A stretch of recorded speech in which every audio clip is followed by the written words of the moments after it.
The rain was coming down in sheets that November night, turning the cobblestones of the 19th arrondissement into slick mirrors reflecting the few working streetlights. I stood there in my Chanel coat, watching Philippe's black Mercedes disappear around the corner, its red taillights blurring into the darkness like dying embers. My phone was still in his car. My wallet was still in his car. My keys to our apartment, to my office, to everything that mattered, all still in his car. And Philippe knew it. That was the point. "Get out," he had said, his voice cold and flat in a way I had never heard in 28 years of marriage. "Get out and walk. Maybe a night on the streets will teach you some gratitude." The argument had started so simply. We were driving back from dinner at Julien's favorite bistro near Parc Monceau, a place we used to take our son when he was young, back when he still lived in Paris, back when he still called me more than once a month. Philippe had been unusually quiet during dinner, pushing his duck confit around his plate, barely touching the Bordeaux he had ordered. I should have known something was wrong then, but I was distracted by my own thoughts about the quarterly reports I needed to review for my hotels. It was when we got into the car that he brought it up. Maurice's restaurant. Again. Philippe's younger brother had been pushing this investment opportunity for months, a bistro concept in the Marais that required 400,000 euros in capital. Maurice had the location, he had the chef, he had everything except the money. And Philippe wanted me to provide it by taking out a mortgage on my mother's hotel property in the 16th arrondissement. "It's a solid investment, Alexandra," Philippe had said, his hands tight on the steering wheel as we merged onto the périphérique. "Maurice has done all the research. The location is perfect. The returns would be significant. I had explained my position before, multiple times. My mother had left me that hotel when she died 8 years ago. It was the foundation of everything I had built. 3 boutique properties now, 47 employees, features in Condé Nast Traveler and Le Figaro. That original hotel in the 16th was not just a property. It was my mother's legacy. It was my security. It was the bedrock of my independence. "Philippe, I've already explained this," I said, trying to keep my voice calm and reasonable. "I'm not comfortable mortgaging that property for a restaurant venture. The hospitality industry is difficult enough. Restaurants have an 80% failure rate in the first 5 years. That was when his voice changed, something I had never heard before, something sharp and bitter that seemed to come from a place deep inside him that I did not know existed. "You mean you don't trust my judgment," he said. "You mean you don't respect my brother. You mean you think your precious hotels are more important than our family." "That's not what I said at all. It's exactly what you said. It's what you always say. You and your mother's legacy. You and your successful business. You know what, Alexandra? You've spent our entire marriage making me feel like I'm not enough. Like my career doesn't matter because I don't own properties. Like my family doesn't deserve the same consideration as your dead mother's memory." The viciousness in his voice shocked me. We had disagreements before, of course. 28 years of marriage, you have arguments. But this felt different. This felt like something that had been festering for years, something I had been too blind or too comfortable to see. "Philippe, that's completely unfair. Your career is important. Your family is important. But risking 400,000 euros on a restaurant, then I suppose this marriage isn't important to you either." He had taken an exit I did not recognize, turning off the périphérique into an area I had never been to. Industrial buildings, empty lots, streets with potholes and broken streetlights. I felt the first flutter of real unease in my chest. "What are you doing? Where are we going?" "Teaching you a lesson in humility," he said. And then he pulled over on a street that looked abandoned. Half the buildings boarded up, graffiti covering the walls, not another car or person in sight. "Get out." "Philippe, don't be ridiculous. Take me home." "Get out of my car, Alexandra, now." "You can't be serious. It's raining. We're in the middle of nowhere. My phone is in my purse, which is also in my car." "Yes, I'm aware." He reached across me and opened my door. The rain immediately soaked the passenger seat. "Get out, or I'll drag you out." I looked at him then, really looked at him, and I did not recognize the man I was seeing. His jaw was set. His eyes were hard. This was not the Philippe who had proposed to me in the Tuileries Gardens 29 years ago. This was not the Philippe who had held my hand through 18 hours of labor when Julien was born. This was someone else entirely. Someone who had been hiding behind that familiar face, waiting for the right moment to emerge. I got out of the car. What else could I do? Stay there and be physically removed? Beg and plead and give him the satisfaction of seeing me grovel? Some part of me still thought he was bluffing, that he would drive around the block and come back, that this was some kind of cruel theatrics to make a point. He pulled away the moment my feet hit the wet pavement. No hesitation, no looking back, just gone. I stood there for what felt like an eternity, but was probably only 2 or 3 minutes, the rain soaking through my coat, through my silk blouse, running down my face and mixing with what might have been tears, or might have just been water. I could not tell anymore. The street was completely deserted. No shops, no cafes, no lit windows in any of the buildings. Just darkness and rain, and the distant sound of traffic from the périphérique. I started to walk, though I had no idea where I was going. I needed to find a main street, find a taxi, find someone who could help me. My shoes, Ferragamo heels I had worn to look nice for dinner, were completely impractical for walking on broken pavement. I could feel blisters forming already. The cold was seeping into my bones. That was when I heard her voice. "You need to trust me very carefully right now." I spun around, startled, and saw her emerging from the shadow of a warehouse entrance I had just passed. She was elderly, 70, maybe older, wearing an impeccable vintage Dior coat that looked completely out of place in this neighborhood. Her hair was pure white, pulled back in an elegant chignon. But what struck me most was her left eye.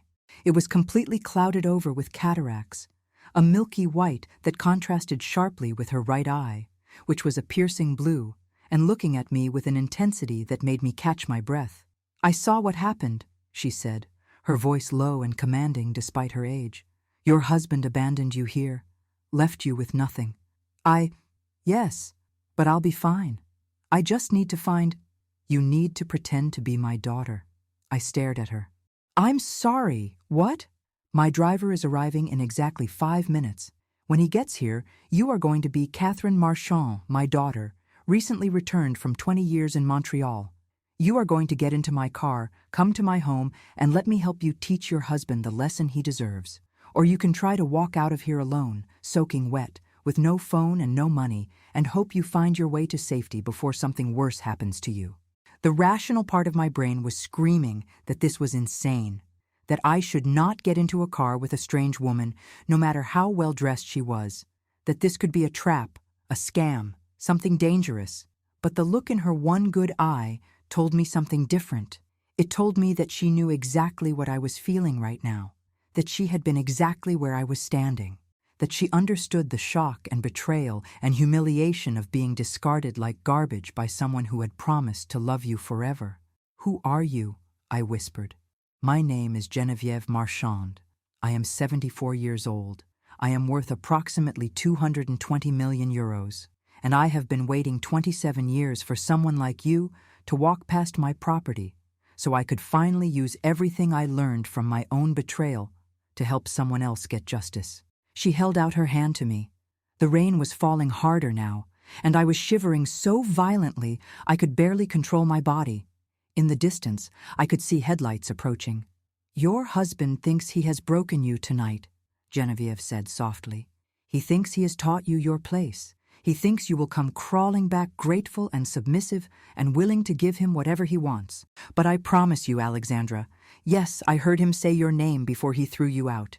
If you trust me, if you follow my instructions exactly, your husband will be the one begging for forgiveness. He will be the one crawling, and you will have the power to decide whether he deserves mercy." The headlights were getting closer. A Bentley, midnight blue, pristine and gleaming even in the rain. It pulled up smoothly to the curb beside us. Genevieve's hand was still extended. "So what will it be, Alexandra? Walk away and handle this yourself? Or trust a one-eyed old woman who knows exactly what your husband doesn't know, that the woman he just threw away is about to become more powerful than he ever imagined?" I took her hand. I did not know why. I did not know if I was making the worst decision of my life or the best decision of my life. But something in Genevieve's scarred eye told me that she was offering me more than just a ride out of the rain. She was offering me a chance to stop being a victim, to stop accepting whatever crumbs of respect Philippe decided to give me, to stop pretending that my success and my mother's legacy and my own intuition did not matter. The driver opened the back door of the Bentley. Geneviève got in first, moving with surprising grace for her age. Then she looked back at me, one eyebrow raised. "Well, Catherine," she said, "are you coming home or not?" I got into the car.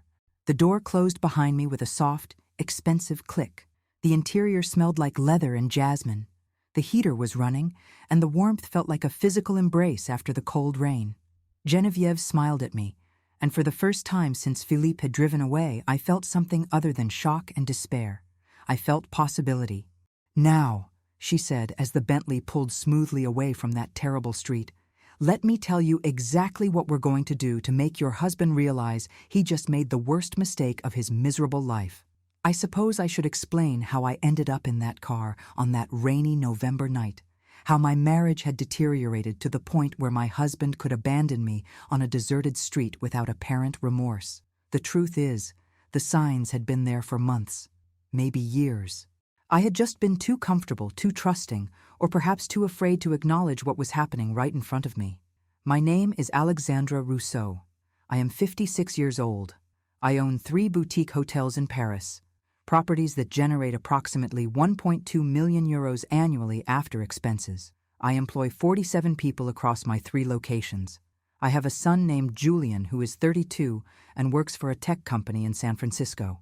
And until that November night, I thought I had a solid marriage to Philippe Rousseau, a pharmaceutical sales executive who earned roughly 90,000 euros per year. The foundation of everything I built came from my mother, Marguerite Beaumont. She died 8 years ago from pancreatic cancer, leaving me her hotel in the 16th arrondissement, a beautiful 19-room property near Avenue Foch that she had purchased in 1987 and run successfully for decades. My mother was elegant, shrewd, and fiercely independent. She had built that hotel from almost nothing after my father left us when I was 12. She taught me that a woman's financial security should never depend entirely on a man's generosity. When I inherited the hotel, Philippe had been supportive, or so I thought. He helped me navigate the legal paperwork, came to meetings with accountants, told everyone how proud he was of me. Over the next 8 years, I used that property as collateral to acquire 2 more boutique hotels, one in the Marais, one near the Luxembourg Gardens. I renovated them carefully, maintained their historical character while updating the amenities, built relationships with travel publications and booking platforms. My business grew steadily. I was good at what I did. Philippe's career, meanwhile, had plateaued. He had been with the same pharmaceutical company for 18 years, selling the same product line to the same doctors and hospitals.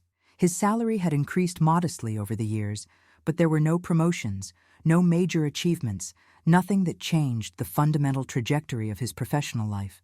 He never complained about it directly. He would just make small comments.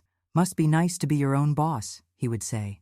Or, "I wish I had something to leave Julien besides a decent pension plan." I thought these were just normal middle-aged frustrations. Everyone experiences some career disappointment, some sense that their professional potential was not fully realized. I tried to be supportive. I told him his work was important, that providing steady income for our family all those years had allowed me the security to take risks with my business. I thought I was being a good wife. Our son Julien had left Paris 6 years ago, right after finishing his master's degree at Sciences Po. He took a position with an American software company in San Francisco, working in their international marketing division. At first, he called frequently, every Sunday afternoon, sometimes more often. He would tell me about his apartment in the Mission District, his colleagues, the shocking cost of everything in California. We had a close relationship, or at least I thought we did. But over the past 3 years, those calls became less frequent. Once every 2 weeks, then once a month, then only on birthdays and major holidays. When we did speak, the conversations felt strained, performative. He would ask about my hotels in a polite but distant way, as if he were making small talk with an acquaintance rather than his mother. He barely asked about Philippe at all, which I found odd, but attributed to normal father-son dynamics. Men often do not communicate emotionally the way women do. I tried to visit Julien twice. The first time, 2 years ago, He claimed he was traveling for work during the entire week I had planned to be there. The second time, last year, he agreed to see me, but seemed distracted and uncomfortable the whole time. We had dinner once, he showed me his office, and that was it. He claimed he had a major project deadline and could not take any more time off. I flew back to Paris feeling confused and hurt, wondering what I had done wrong. Philippe's brother Maurice entered our lives more prominently about 18 months ago. Maurice was 49, 3 years younger than Philippe, and had worked a series of unsuccessful business ventures his entire adult life. There had been an import-export company that went bankrupt, a consulting firm that never attracted clients, a brief, disastrous attempt at day trading that lost most of his savings. Maurice's wife Sylvie worked as an administrative assistant at a dental office, and they had no children. They lived in a small apartment in the 13th arrondissement and always seemed to be struggling financially. Philippe had always been protective of Maurice, defensive when I or anyone else suggested that perhaps Maurice's failures were due to poor judgment rather than bad luck. Family is family, Philippe would say. We don't abandon each other just because things are difficult. The restaurant idea started last spring. Maurice came to dinner one night. Sylvie was supposedly sick, so he came alone, and presented his entire business plan. He had found a location in the Marais, near Rue des Rosiers, about 70 square meters, perfect for a small bistro. He had connected with a chef who had worked at several Michelin-starred restaurants and wanted to do something more personal and casual. He had designed a menu concept, obtained preliminary quotes from suppliers, even sketched out the interior design. "This is different, Alexandra," Maurice had said, his eyes bright with enthusiasm. "This is not like my other ventures. I have learned from those mistakes. This is carefully researched. The location has incredible foot traffic. The concept fills a gap in the market. Elevated traditional French cuisine at moderate prices. We could be profitable within 18 months. The total capital required was 400,000 euros. Maurice had 30,000 saved. He needed someone to provide the rest. Philippe was immediately supportive, excited even, more animated than I had seen him in years. "This could be incredible for Maurice," he said after his brother left. "This could finally be the success he deserves, and we could help him achieve it." I asked the obvious questions. What was Maurice's collateral? What happened if the restaurant failed? How would we recoup our investment? Philippe became defensive. I was being negative. I was refusing to support his family. I did not understand that sometimes you had to take risks on people you loved. I explained that I could not risk my mother's property on such an uncertain venture. The hotel in the 16th was generating approximately 35,000 euros monthly in gross revenue. It was the anchor of my entire business structure. Mortgaging it, which was what Maurice and Philippe were proposing, would put everything I had built at risk. Philippe's attitude toward me changed after that conversation. It was subtle at first. He stopped asking about my work. He would schedule dinners with Maurice without telling me, then act annoyed when I asked why I had not been invited. He started making comments about my controlling nature and my inability to see beyond my own narrow interests. "Your mother would be ashamed of how selfish you've become," he said once during an argument in June. That comment cut deeper than anything else. My mother had raised me to be independent, yes, but also generous and fair. Was I being selfish? Was I prioritizing my own security over my husband's family? I started to doubt myself. Maybe I was being unreasonable. Maybe I should trust Philippe's judgment. Maybe I was letting my mother's trauma with my father make me too cautious with money. But something stopped me from agreeing. Some instinct I could not quite name. Some voice that sounded like my mother's, whispering that a man who truly loved you would never ask you to risk your security for his brother's dreams. That a husband who respected you would understand why you needed to protect what you had built. The arguments escalated throughout the summer and fall. Philippe spent more and more evenings with Maurice, planning their restaurant as if my agreement was inevitable. He stopped sleeping in our bedroom in September, claiming I snored too loudly and he needed better rest.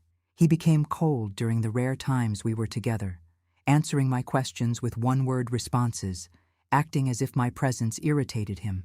By November, we were barely speaking. We existed in the same apartment like hostile strangers, avoiding each other's eyes, communicating through notes left on the kitchen counter. The dinner at Julien's favorite bistro that night, the night Philippe abandoned me, had been my attempt to reconnect, to find some common ground, to remember why we had spent nearly 3 decades together. Instead, it had ended with me soaking wet on a deserted street, watching my husband's taillights disappear into the darkness. And then Geneviève Marchand had appeared, offering me something I did not yet understand but desperately needed, a way to stop being a victim of Philippe's cruelty and become the architect of my own justice. The Bentley moved through Paris like a ghost, silent and smooth, while I sat in the heated leather seats trying to process what was happening. Geneviève had not spoken since we pulled away from that industrial street. She simply watched me with her one good eye, patient and assessing, as if she could see directly into my thoughts. "You're wondering if you've made a terrible mistake," she said finally, "getting into a stranger's car, trusting someone you don't know, wondering if I'm dangerous or delusional or both." The thought crossed my mind, I admitted, my voice still shaky from the cold and shock. "Good. That means you're not completely naive. But let me ease your concerns with some facts." She pulled out her phone, an expensive model I recognized, and handed it to me. "Look me up. Geneviève Marchand, real estate investment, Paris." I took the phone and typed her name into the search engine. The results were immediate and extensive. Geneviève Marchand, CEO of Marchand Properties. Multiple articles in Les Echos and Le Figaro about her real estate empire. A Forbes profile from 3 years ago estimating her net worth at 230 million euros. Photographs of her at charity galas, standing beside ministers and CEOs, always elegant, always with that distinctive white hair and that clouded left eye visible in every image. "I lost the eye in a car accident in 1998, she said, as if reading my thoughts. "The same accident that killed my daughter Catherine. She was 26 years old, driving back from Deauville after a weekend at the beach. A drunk driver crossed the center line on the A13. Catherine died instantly. I survived with a traumatic cataract that the doctors said was inoperable. They offered me a prosthetic eye, but I refused. I wanted to remember what that accident cost me every time I looked in a mirror. "I'm so sorry," I whispered. "Don't be sorry. Be smart, because I'm about to offer you something very few people ever get. A second chance to rewrite your story before it's finished. But you need to understand what you're agreeing to, and you need to follow my instructions exactly. Can you do that?" I nodded, still not entirely sure what I was agreeing to, but certain that anything was better than walking alone in the rain, trying to figure out how to get home to an apartment where my husband had just demonstrated how little I meant to him. The Bentley pulled up to a building in the 7th arrondissement, just off Rue de Grenelle. An elegant 19th-century mansion with a private courtyard, the kind of property that was worth at least 20 million euros. The driver, a man in his 50s with kind eyes and a professional demeanor, opened the door for us.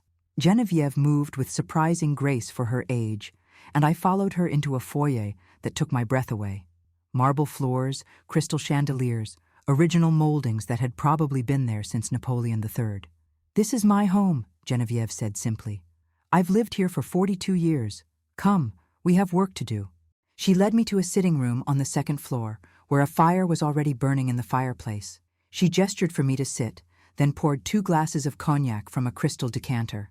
"Drink this, you're still shivering." The cognac burned going down, but it spread warmth through my chest. Geneviève sat across from me, studying my face with that penetrating blue eye. "Tell me about your husband," she said. "Not the facts. I already know those. I heard him say your name before he drove away, and I've spent the last 15 minutes on my phone learning everything public record can tell me about Philippe Rousseau. I know he works in pharmaceutical sales. I know he's 53 years old. I know you've been married 28 years. What I want to know is who he really is. What kind of man abandons his wife on a dark street in the rain?" So I told her everything. The arguments about Maurice's restaurant, Philippe's growing resentment about my success, the way he had changed over the past year, becoming cold and hostile, the distance with our son Julien that I did not understand, the feeling that I was living with a stranger who wore my husband's face but felt nothing for me except contempt. Geneviève listened without interrupting, her expression neutral, but her eye intense. When I finished, she was quiet for a long moment. "Your husband is not unique," she said finally. "I've seen hundreds of men like him in my business career. Men who seem supportive when their wives are moderately successful, but who become hostile when that success exceeds their own. Men who frame their resentment as concern for family or tradition or values, when really they're just angry that their wives don't need them anymore. Men who punish their wives for having the audacity to be competent and independent." "That's exactly how it feels," I said, relief flooding through me that someone understood. "And the brother," Geneviève continued. "Maurice, let me guess. He's always failed at everything. Your husband has always defended him. And now they want you to fund this restaurant venture using your most valuable asset as collateral." "Yes." "How did you know?" "Because I've seen this pattern before, too. The failed brother, the restaurant dream, the demand that the successful wife risk everything she's built to fund the fantasy. It's remarkably common. And it almost never ends well for the wife." She stood up and walked to a desk in the corner, pulling out a leather portfolio. "Alexandra, I'm going to ask you a question, and I need you to answer honestly. When your husband drove away tonight, when he left you on that street with nothing, what did you feel?" I thought about it. Shock, betrayal, fear, and underneath all that, I closed my eyes, reaching for the emotion I had been too afraid to acknowledge. Rage.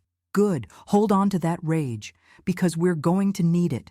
She opened the portfolio and pulled out several documents. "Here's what we're going to do. Starting tonight, you are going to become Catherine Marchand, my daughter. Catherine died 27 years ago, which means there's no recent history to contradict. I'm going to tell everyone that you've been living in Montreal for the past 2 decades, working in hotel management. Which is true, it's just been in Paris instead of Canada. You recently decided to return to Paris to be closer to me in my old age and to help manage my real estate investments. But why?" I asked. "Why would we do this?" "Because your husband thinks you're helpless right now. He thinks you'll spend tonight terrified and desperate, and by tomorrow you'll come crawling back willing to give him anything he wants. But instead, you're going to disappear. For 3 weeks, maybe a month. During that time, I'm going to introduce you to my business associates, my lawyers, my network. We're going to create a legal framework that suggests you're my heir and business partner. We're going to document everything your husband is doing while you're gone. And trust me, he will be doing things. And then, when the time is right, you're going to reappear as someone completely different. Someone with power, someone with protection, someone he cannot manipulate or discard." My heart was racing. "This sounds insane." "It absolutely is. But so is what your husband did to you tonight. The question is, do you want to go back to your old life and continue being treated like this? Or do you want to fundamentally change the power dynamic in your marriage?" I thought about Philippe's face when he told me to get out of the car, the coldness in his eyes, the contempt in his voice, the absolute certainty that he could treat me this way without consequences. "I want to change everything," I said. Geneviève smiled. "Then let's get started." The first 3 days were a blur. Geneviève had her lawyers draw up documents, adoption papers, estate planning documents, business partnership agreements. None of them were actually filed with any government agency, but they looked official and authentic. She had professional photographs taken of us together, created social media accounts for Catherine Marchand with a manufactured history, even had business cards printed. "This is theater," Geneviève explained. "Legal theater. We're not actually committing fraud. You're not signing anything under false pretenses, but we're creating the appearance of a relationship that will intimidate your husband and anyone he might try to use against you." She also hired a private investigator. His name was Thierry Laurent, a former police detective who now worked exclusively for high-net-worth individuals handling delicate personal matters. Geneviève briefed him on my situation, and within 48 hours, he had begun surveillance on Philippe. The reports started coming in on the 3rd day. Philippe had filed a missing persons report, but according to Thierry's contacts in the police department, it was perfunctory and unenthusiastic. Philippe had told the officers that I had been emotionally unstable lately and had walked away during an argument. He suggested I might have checked into a hotel somewhere and would probably come back when I calmed down. He's positioning you as the problem, Geneviève said, when we reviewed the report. He's building a narrative where you're irrational and he's the concerned husband. Classic manipulation. But the surveillance revealed something much worse. On the 4th day after my disappearance, Maurice moved into our apartment, not to help Philippe look for me. Just moved in, bringing suitcases and boxes, setting up in the guest bedroom as if he belonged there. On the 6th day, Philippe visited a divorce attorney. Thierry's investigator had connections and obtained notes from the consultation.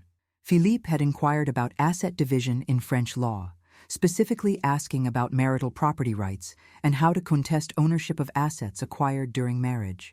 He was building a case to claim half of my hotels. I felt sick reading those reports. 6 days. He had waited 6 days after abandoning me to start planning how to take everything I had built. He thinks you're weak and scared somewhere, Geneviève said. He thinks you'll come back desperate and agreeable. He's preparing for the version of you he expects to see. He has no idea what's actually coming. On the 8th day, Thierry's report included photographs that made my hands shake.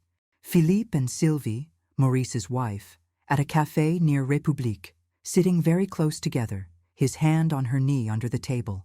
More photographs from 3 different days. Philippe and Sylvie entering a hotel near Gare de Lyon. Philippe and Sylvie walking through the Jardin des Plantes, holding hands. How long? I whispered, staring at the images. Thierry had done additional research.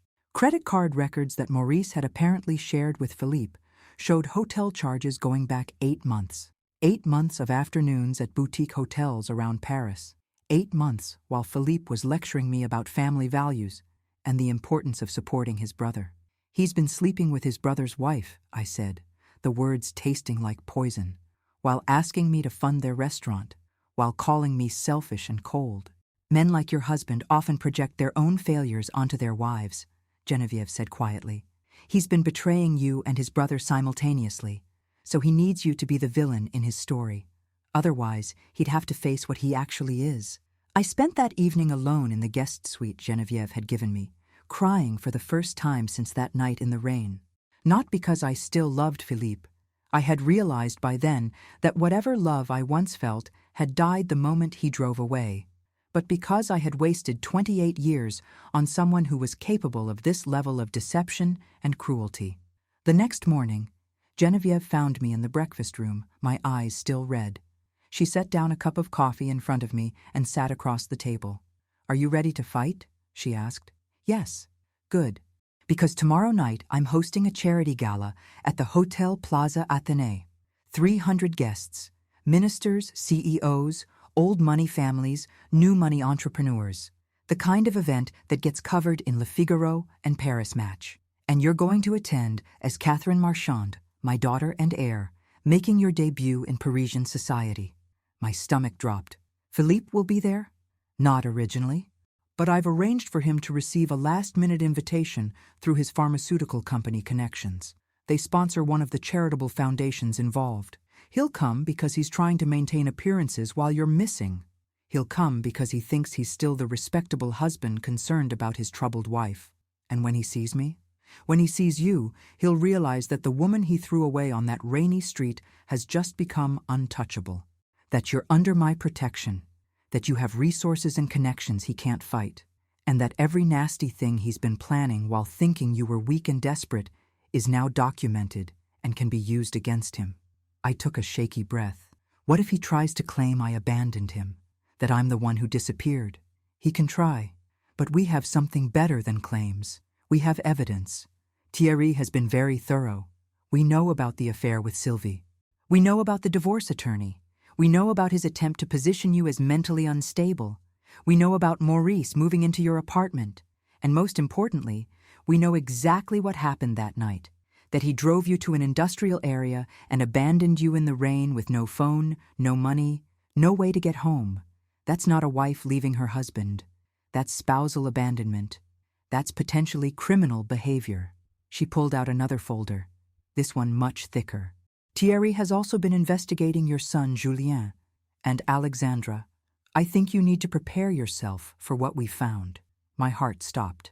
What about Julien? Your husband has been systematically poisoning your relationship with your son for at least 3 years. Thierry contacted Julien directly, carefully, professionally, explaining that we were investigating a matter concerning you and needed to verify some information. Julien was shocked to hear that you were missing. Philippe had told him nothing. He called Philippe immediately, and Thierry recorded the conversation. She pressed play on her phone. I heard Julien's voice, panicked and angry. "Dad, what the hell? Someone just contacted me saying Mom is missing? What's going on?" Philippe's voice, calm and dismissive. "It's nothing serious, Julien. Your mother had one of her episodes and walked off during an argument. She does this sometimes. She'll come back when she wants attention." "Episodes? What episodes? Mom doesn't have episodes. You don't see her daily like I do. She's been increasingly unstable, paranoid, controlling. I've been managing it, but sometimes she just needs space. That doesn't sound like Mom at all. Why didn't you call me immediately if she's missing?" "Because I know your mother. This is manipulative behavior. She wants drama. I'm not feeding into it. She'll be back." Geneviève stopped the recording. I was crying again, but this time from rage. "He's been telling Julien that you're mentally ill," Geneviève said quietly. "That you're unstable and controlling. That's why your son has been distant. He's been protecting himself from what he thought was a toxic mother, based entirely on lies his father has been feeding him for years." "I need to talk to Julien," I said. "I need to tell him the truth." "You will, but not yet. First, we need to finish what we started. Tomorrow night, at the gala, everything changes. Your husband is going to see exactly what he lost when he threw you away. And then we're going to give him a choice, face the consequences of everything he's done, or walk away with nothing and count himself lucky." That night, I could not sleep. I kept thinking about Philippe's face when he told me to get out of the car. The certainty in his eyes that he had won, that he had finally put me in my place. He had no idea what was coming. No idea that the woman he abandoned had found an ally far more powerful than he could imagine. No idea that every calculation he had made about my weakness was about to be proven catastrophically wrong. The next evening, Genevieve's stylists came to prepare me for the gala. They did my hair, my makeup, dressed me in a midnight blue Dior gown that must have cost 15,000 euros. When I looked in the mirror, I barely recognized myself. I looked like someone who belonged in Genevieve's world, someone powerful, someone who could not be discarded. "Are you ready, Catherine?" Geneviève asked, using the name I would carry for the evening. I looked at my reflection one more time. The woman looking back at me was not the same woman who had stood in the rain 2 weeks ago, watching her husband drive away. That woman had been broken and lost. This woman knew exactly what she was worth. "I'm ready," I said. The Hotel Plaza Athénée was ablaze with lights when we arrived. Photographers lined the entrance, capturing guests as they stepped out of their cars. Ministers, CEOs, members of old aristocratic families whose names still carried weight in France. This was Genevieve's world, and tonight it was mine too. We walked through the entrance together, and I felt the weight of eyes turning toward us. Geneviève was well known in these circles, but the curiosity was about me. Who was this woman at her side? The whispers started immediately, rippling through the crowd like water. "That's Catherine Marchand, her daughter from Canada," I heard someone say. "She's been away for 20 years. I heard she's taking over the investment portfolio. Genevieve's heir, 200 million euros at least." Geneviève guided me through the room with practiced ease, introducing me to person after person. A deputy minister of finance, the CEO of a luxury goods conglomerate, the head of one of France's oldest banking families. Each introduction reinforced the narrative. I was Catherine Marchand, returned from Montreal to help manage my mother's empire, already being integrated into the family business. "Catherine has extensive experience in boutique hotel management," Geneviève told a real estate developer. "She'll be overseeing the hospitality properties in our portfolio." It was not entirely a lie. I did have extensive hotel management experience. We were just obscuring where that experience came from. I was speaking with the wife of a technology entrepreneur, a woman named Isabelle, who was asking politely about Montreal, when I saw him across the ballroom. Philippe. He was standing near the bar, wearing his best suit, looking uncomfortable in this crowd of people who operated at a level far above his usual social sphere. He was speaking with someone from his pharmaceutical company, clearly trying to network, to make connections, to be seen. My heart started pounding. Geneviève had positioned us so that I would see him before he saw me, so that I would have a moment to prepare.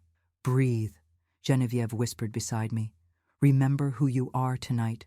Remember what he did to you, and remember that he has no power here. Philippe turned, scanning the room, and his eyes found mine. I watched the recognition hit him like a physical blow. His face went completely white.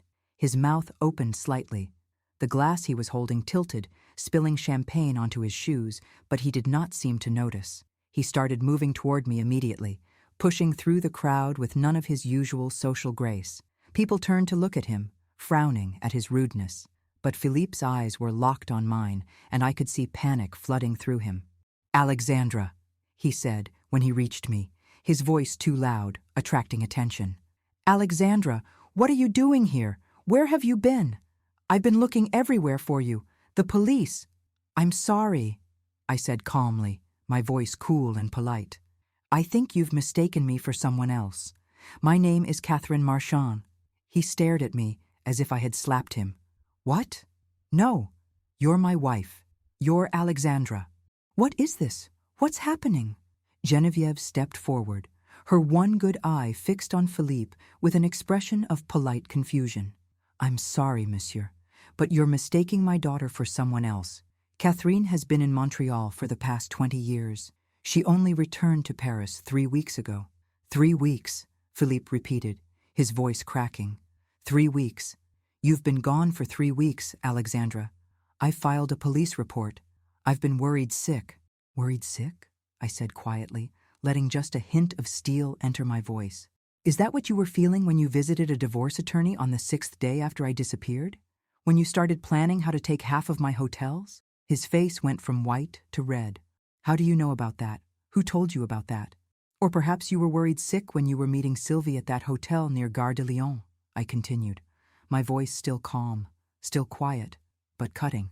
"Does Maurice know about that? Does he know you've been sleeping with his wife for 8 months while asking me to fund your restaurant dream together?" Philippe looked around wildly. People were watching now, sensing drama. "We need to talk privately. This is not the place." "You're absolutely right," I said. "This is not the place, because this is a place for people who matter, people with power and resources and connections. And you, Philippe, are none of those things." "What are you talking about? You're my wife. We need to go home and discuss this." "I don't think so," Geneviève interjected smoothly. "You see, Catherine, or Alexandra, if that's what you knew her as, is now under my legal protection. She's my daughter, my heir, and my business partner. Any attempt to contact her, harass her, or make claims against her assets will be met with the full force of my legal team. And trust me, monsieur, my legal team is very, very good." Philippe's panic was transforming into anger now. "This is insane. You can't just disappear for 3 weeks and show up pretending to be someone else. That's fraud. That's identity theft. I'll report this to the police." "Please do," I said calmly. "I'm sure they'll be very interested in hearing about how you drove me to an industrial area in the 19th arrondissement on a rainy night, threw me out of your car with no phone, no money, no wallet, and left me stranded on a deserted street. That's spousal abandonment, Philippe. In some interpretations, it's a criminal offense. Would you really like to involve the police in this situation?" He froze. You were being unreasonable. You needed to cool down." "I needed to cool down," I repeated. "So you abandoned me in the rain on a dangerous street at night. How thoughtful." A security officer was approaching now, alerted by the commotion. Geneviève gestured to him smoothly. "This gentleman is becoming disruptive," she said to the officer. "I believe he's had too much to drink. Could you escort him out, please?" "I have not been drinking," Philippe protested. "I'm completely sober. This woman is my wife. She's lying about who she is." "Ma'am," the security officer said, looking at me. "Do you know this man?" I looked at Philippe for a long moment, at the man who had shared my bed for 28 years, who had held me when my mother died, who had been there when our son was born, and who had thrown me away like garbage the moment I refused to give him what he wanted. "No," I said clearly. "I've never seen him before in my life." The security officer took Philippe's arm. "Sir, I'm going to have to ask you to leave." "This is insane!" Philippe shouted as he was being led away. "Alexandra, "You can't do this. We're married. You're my wife." "My name," I called after him, my voice carrying across the suddenly quiet ballroom, "is Catherine Marchand, and I have no idea who you are." The security officer escorted Philippe out through the main entrance. The entire ballroom had gone silent, watching the scene. Then slowly, conversation resumed, now flavored with speculation and gossip about what they had just witnessed. Geneviève touched my elbow gently. "Well done," she said quietly. "That took courage." My hands were shaking. My entire body was shaking. But I had done it.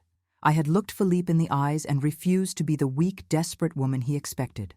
I had claimed my power, my worth, my right to exist without his permission. "What happens now?" I whispered. "Now," Geneviève said. "He realizes he has no control.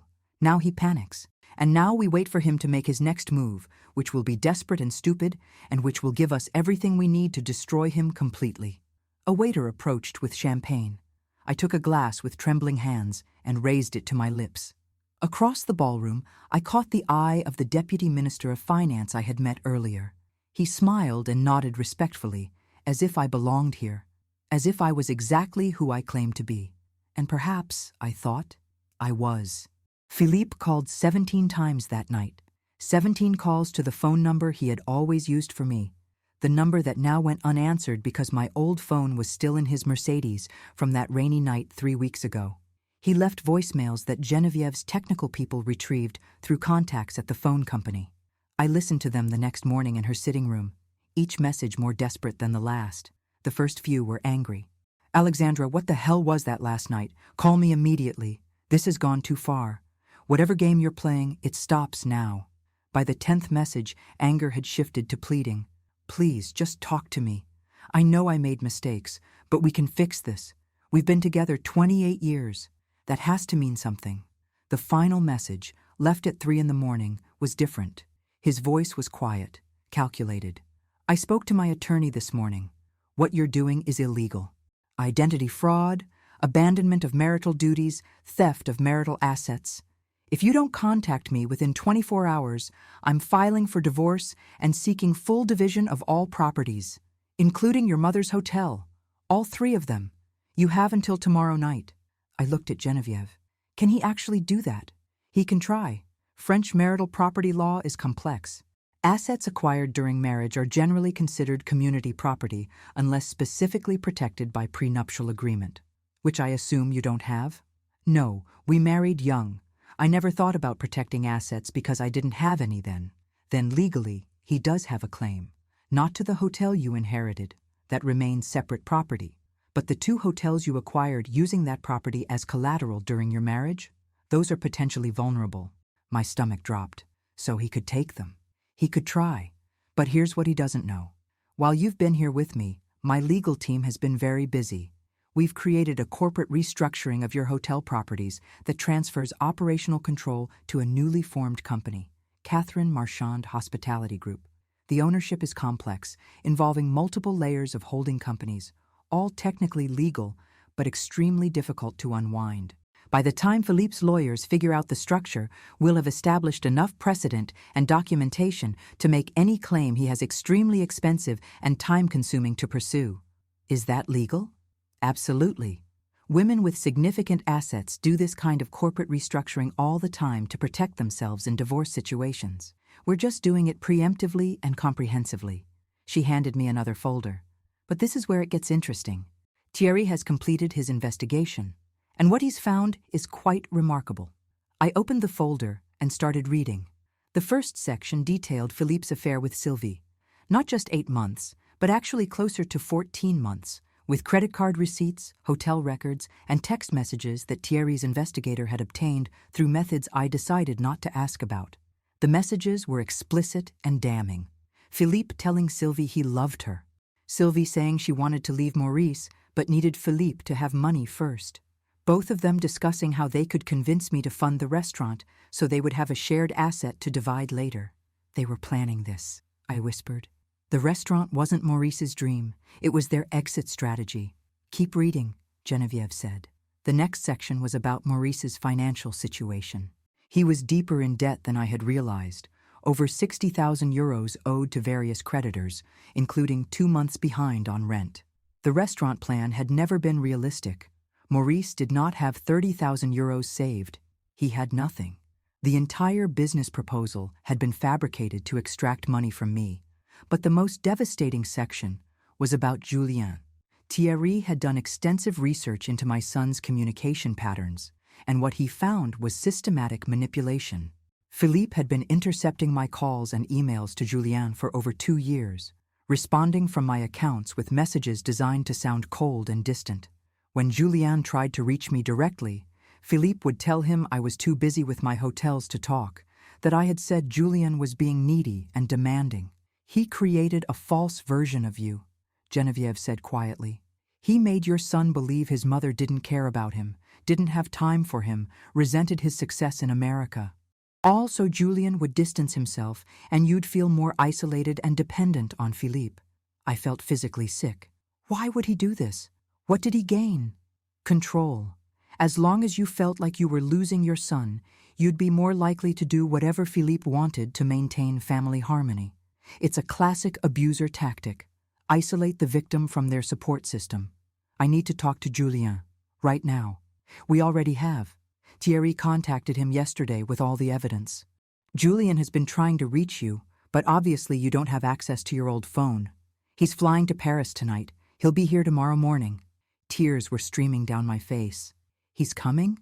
He's furious, Alexandra. At his father. At himself for believing the lies. He wants to see you immediately and hear the truth about everything. That evening, Genevieve's lawyers arranged a meeting at their offices, one of Paris's most prestigious law firms with offices overlooking the Seine. Philippe arrived with his attorney, a man named Bernard Lacroix, who specialized in contentious divorces. They were shown into a conference room where Geneviève and I were already seated with 3 attorneys from the firm. Philippe looked terrible. He had not slept, his eyes were bloodshot, and his suit was wrinkled. When he saw me, something flickered in his expression. Hope, maybe, that I would finally be reasonable. "Alexandra," he started, but the lead attorney, Maître Dubois, cut him off immediately. "You'll address your communication through counsel, Monsieur Rousseau.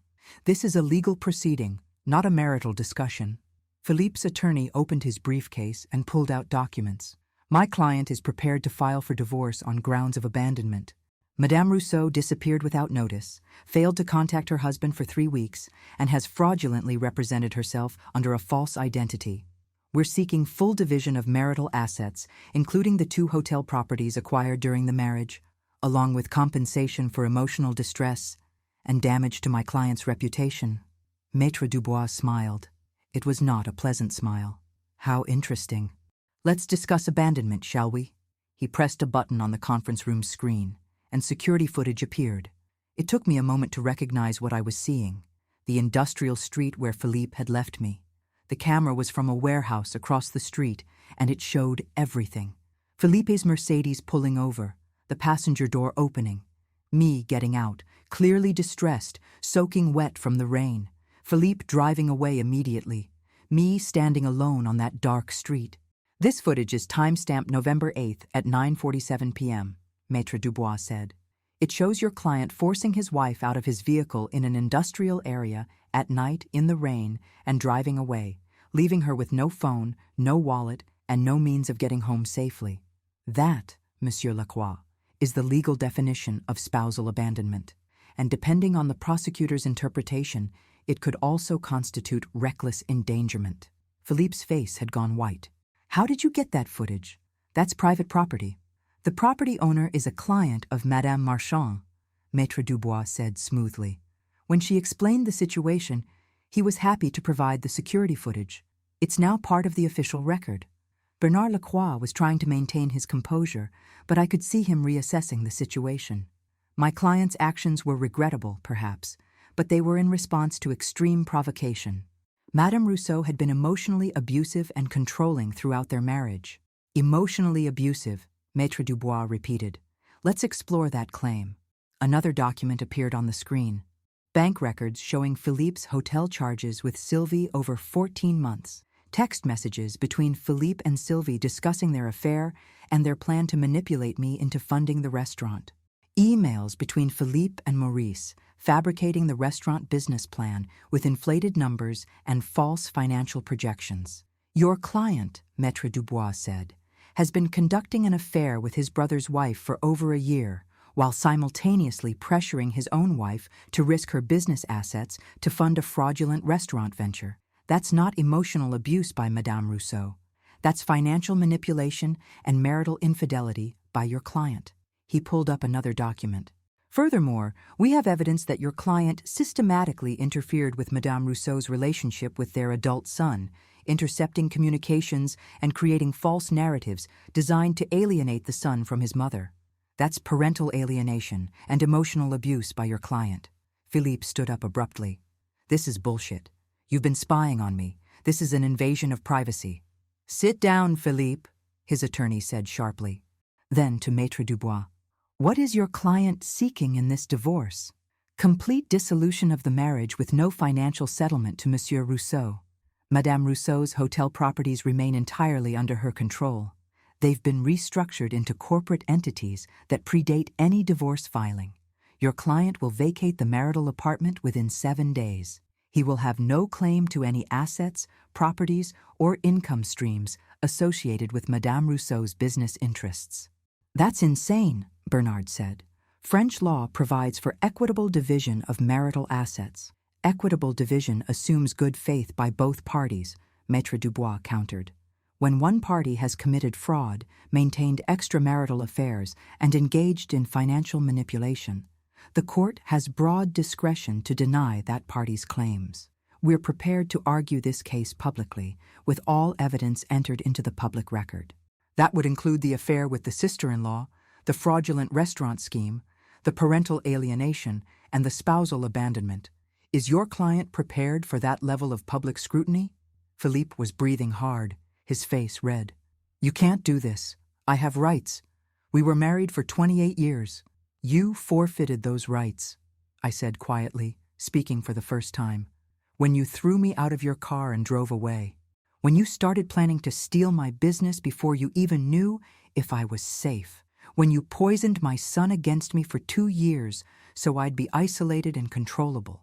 I never tried to control you, Philippe said desperately. I loved you. I just wanted us to be partners, to build something together.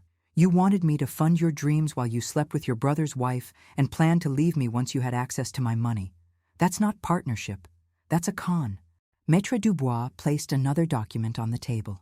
This is a settlement offer. Monsieur Rousseau signs divorce papers agreeing to no financial claims. He vacates the apartment. He provides a written statement to his employer about his conduct. They've already been notified of the affair and the fraud, and they're conducting their own investigation into whether this violates their ethics policies. In exchange, we agree not to pursue criminal charges for the abandonment or civil charges for the parental alienation. And if he refuses?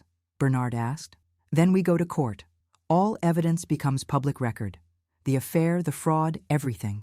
His career will be destroyed. His relationship with his brother will be destroyed.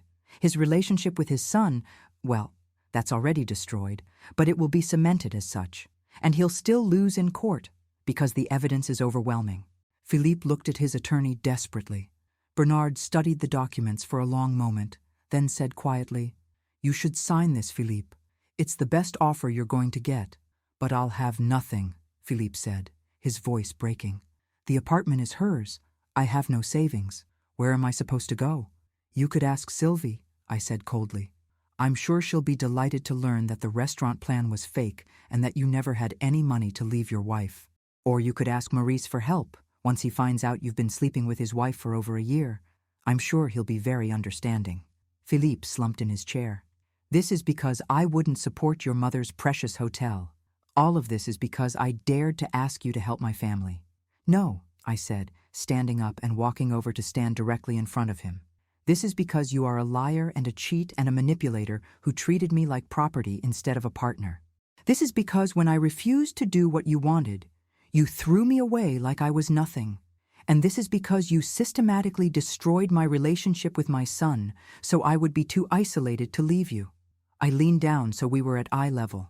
You wanted me broken and desperate and grateful for whatever scraps of affection you decided to give me. Instead, I'm free, I'm protected, I'm powerful, and you have nothing. The next morning, Julien arrived at Genevieve's mansion.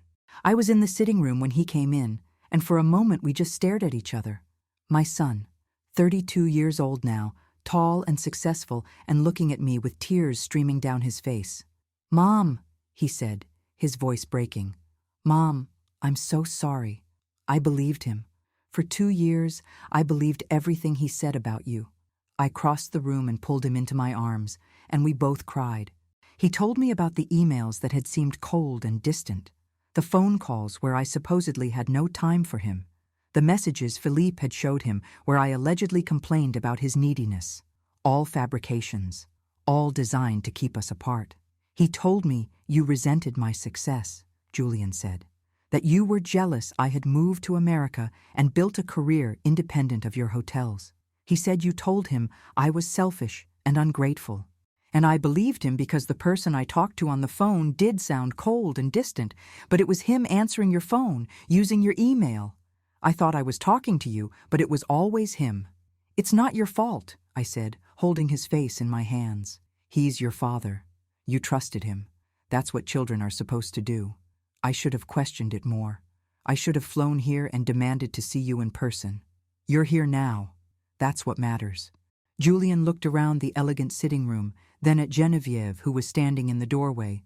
"Is it true, what the investigator told me? That this woman saved you the night Dad abandoned you?" "It's true," I said. "She gave me protection and power when I had nothing. She gave me the tools to fight back." Julien turned to Geneviève and crossed the room to her. He held out his hand formally. "Thank you for taking care of my mother when I wasn't there to do it myself." Geneviève shook his hand, her one good eye studying him carefully. "Your mother took care of herself, young man. I just provided the stage for her to demonstrate how strong she actually is." That afternoon, we received word that Philippe had signed the divorce papers. He was moving out of the apartment that day. The marriage was over. 28 years dissolved with a signature. But I felt no sadness, only relief. And something else I had not felt in years: freedom. The divorce was finalized 4 months later. Philippe received nothing: no share of the hotels, no spousal support, no claim to any of the assets I had built. The judge, after reviewing all the evidence of his affair, his fraud, and his abandonment, ruled that his conduct had forfeited any right to marital property division. French law allows for fault-based divorce, and Philippe's faults were extensive and well documented. His life unraveled quickly after that. The pharmaceutical company terminated his employment 2 weeks after the settlement was signed. They cited violations of their ethics code, specifically the affair with a family member's spouse and the attempted financial fraud. At 53 years old, with a termination on his record in a specialized industry, Philippe found it nearly impossible to find comparable work. The last I heard, he was working in sales at a medical supply company for less than half his previous salary, living in a studio apartment in the 15th arrondissement.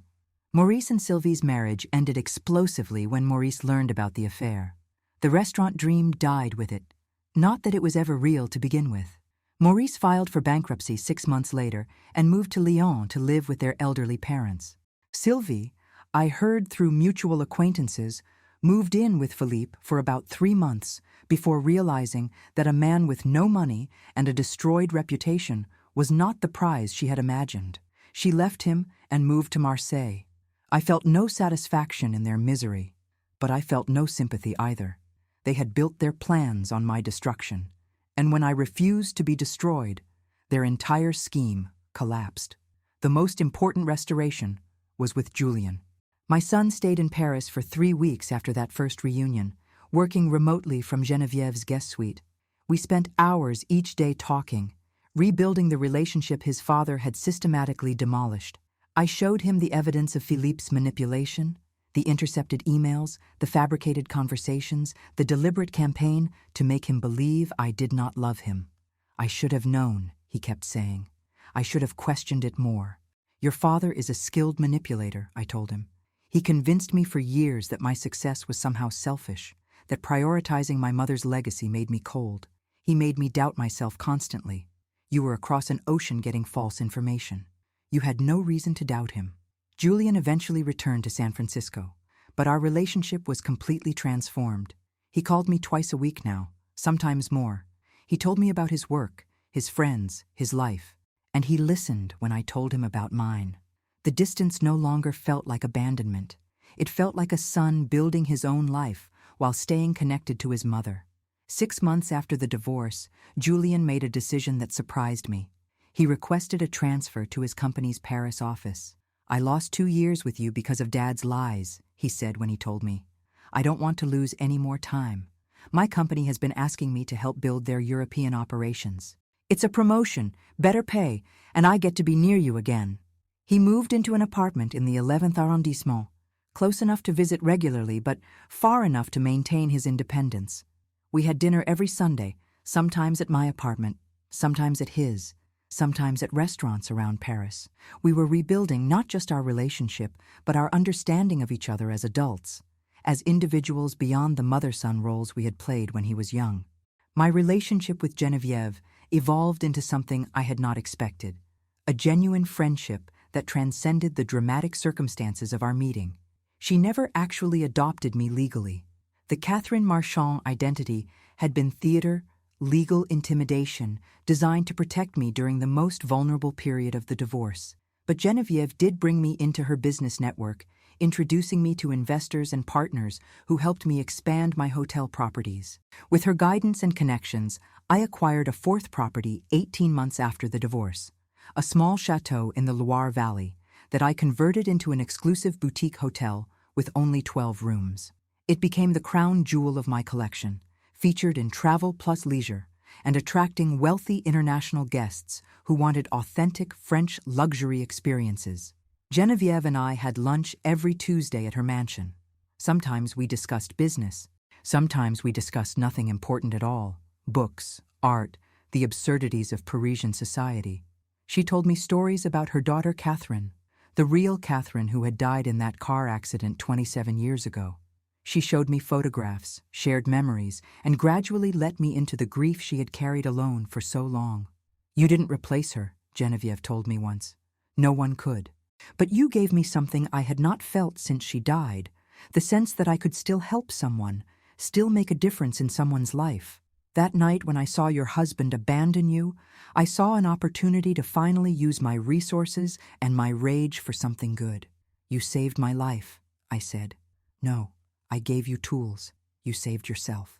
I never saw Philippe again after the divorce was finalized. Paris is a large city, and we moved in completely different circles now. Occasionally, I would hear updates through the social networks that never quite disappear in a city like this. He was struggling financially. He looked older, worn down. He had tried to reconnect with Julien several times, but our son refused contact. "He had a choice every day for 2 years to tell me the truth," Julien said. "He chose to lie. I don't have room in my life for that anymore." 2 years after the divorce, I was featured in Le Figaro's business section, a profile of successful women entrepreneurs in the hospitality industry.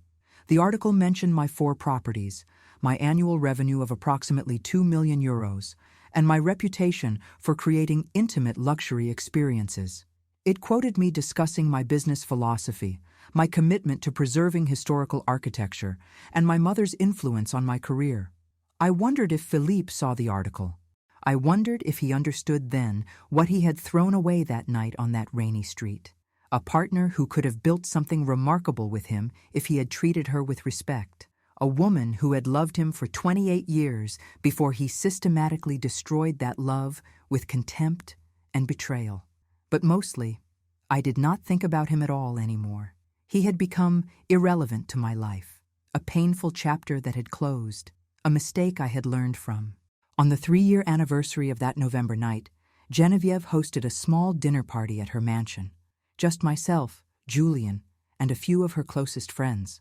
During dessert, she stood and raised her glass. 3 years ago tonight, she said, I met Alexandra standing in the rain, abandoned and lost. I offered her my hand, and she had the courage to take it, even though she had no reason to trust me.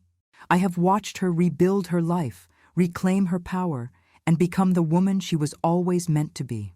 not because I gave her anything she did not already possess, but because she refused to accept someone else's judgment of her worth. She looked at me, her one good eye bright with emotion.